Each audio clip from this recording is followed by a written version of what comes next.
গীতাধ্যয়নশীলস্য প্রাণায়াম পরস্য চ নৈব সন্তি হি পাপানি পূর্বজন্ম কৃতানি চ। কেউ যদি আন্তরিকভাবে এবং অত্যন্ত গুরুত্ব সহকারে ভগবদ গীতা পাঠ করেন, তাহলে ভগবানের করুণা তার অতীতের সমস্ত পাপ কর্মের ফল তাকে আর প্রভাবিত করে না। হরে কৃষ্ণ কৃষ্ণ কৃষ্ণ হরে হরে, হরে রাম রাম রাম হরে হরে। শ্রীমদ্ ভগবদ গীতা যথাযথ দ্বিতীয় অধ্যায় সাংখ্যযোগ, শ্লোক সংখ্যা 67। ইন্দ্রিয়াণাম হি চরতাম যৎমনো অনুবিধীয়তে তৎ অশ্ব হরতি প্রজ্ঞাম বায়ুনাবম ইব অম্ভসি। এই শ্লোকের অনুবাদ: প্রতিকূল বায়ু নৌকাকে যেমন অস্থির করে, তেমনি সদা বিচরণকারী যে কোনো একটি মাত্র ইন্দ্রিয় আকর্ষণে মন অসংযত ব্যক্তির প্রজ্ঞাকে হরণ করতে পারে। আমরা ভগবদ গীতার দ্বিতীয় অধ্যায় আলোচনা করছি। অর্জুন ভগবানকে প্রশ্ন করেছেন যে আমাদের সবকটি ইন্দ্রিয়কে ভগবানের সেবায় কিভাবে নিযুক্ত করতে পারি।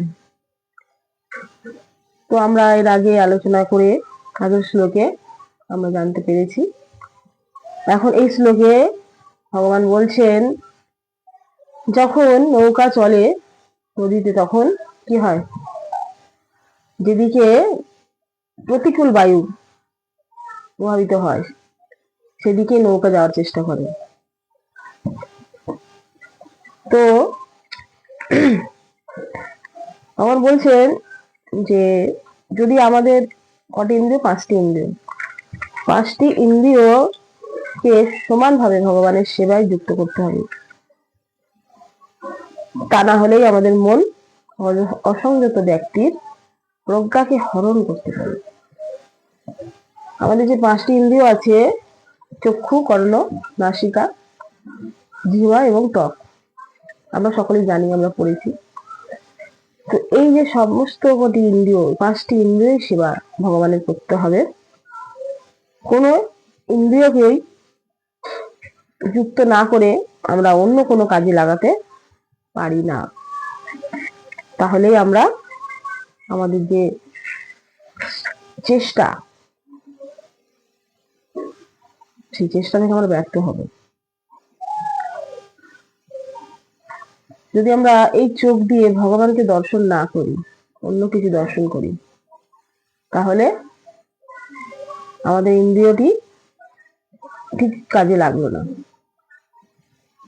তারপরে চক্ষু, পরে কান, কর্ণ দিয়ে ভগবানের কথা, গীতা ভাগবতের কথা শ্রবণ করতে হবে। নাসিকা দিয়ে ভগবানের ফুল অর্পিত, চরণে অর্পিত ফুল, তার ঘ্রাণ গন্ধ নিতে হবে। আর জিহ্বা দিয়ে কি করতে হবে, ভগবানের গুণ মহিমা লীলা কীর্তন বর্ণনা করতে হবে। হরে কৃষ্ণ কৃষ্ণ কৃষ্ণ হরে হরে, হরে রাম রাম রাম হরে হরে। ভগবানের নাম করতে হবে, ভগবানের প্রসাদ আস্বাদন করতে হবে। প্রসাদের যে স্বাদ, তাই জিহ্বা দিয়ে তা আস্বাদন করতে হবে। আর এই ত্বক দিয়ে কি করতে হবে, ত্বক দিয়ে ভক্তদেরকে আলিঙ্গন করে আনন্দ উপভোগ করতে হবে। যেই সব ভক্তরা ভগবানের প্রিয়, ভক্ত দ্বারা ভগবানের সেবা করছে, তাদেরকে আলিঙ্গন করতে হবে এবং তাদের থেকে কৃপা আশীর্বাদ নিয়ে নিজেকে পবিত্র করতে হবে। এই সমস্ত কিছু ইন্দ্রিয়গুলোকে ভগবানের সেবায় যুক্ত করতে হবে। যেমন অম্বরীশ মহারাজের থেকে আমরা শিক্ষা পাই, যেমনি কিভাবে তার সমস্ত কটি ইন্দ্রিয় ভগবানের সেবায় যুক্ত করেছিলেন। তাই আমাদেরকে সেইভাবেই আমাদের সমস্ত ইন্দ্রিয়গুলোকে ভগবানের সেবায় যুক্ত করতে হবে।